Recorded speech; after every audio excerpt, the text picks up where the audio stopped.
Well, boys and girls, Lee the spray here at Cariad have destroyed my drum.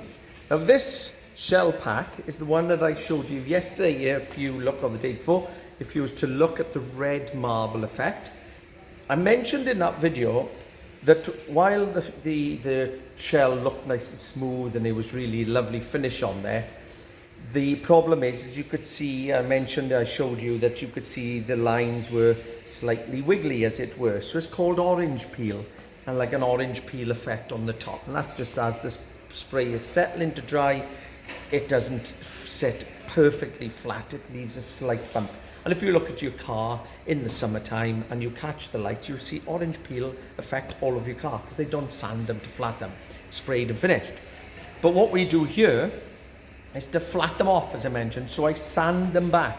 But you've got to be very careful when you're sanding shells, because if you don't get it right, you end up with like flats. You know, you can end up with like a hexagon, pentagon shape all the way around like that.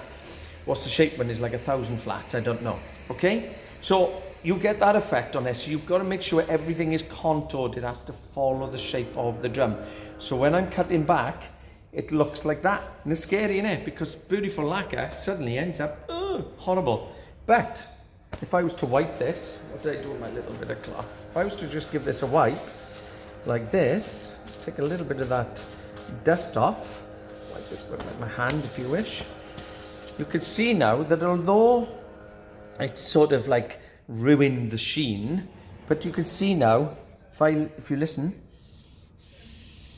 it's just matted it, but it's a perfectly flat finish. You can see there's no orange peel effect on that whatsoever.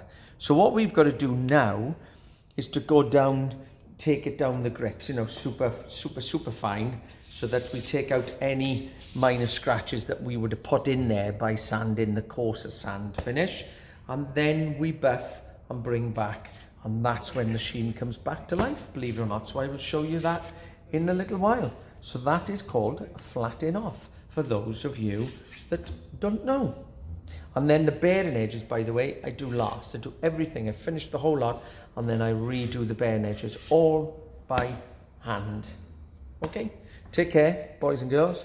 Over and out. See you all soon. Lee of Cariad.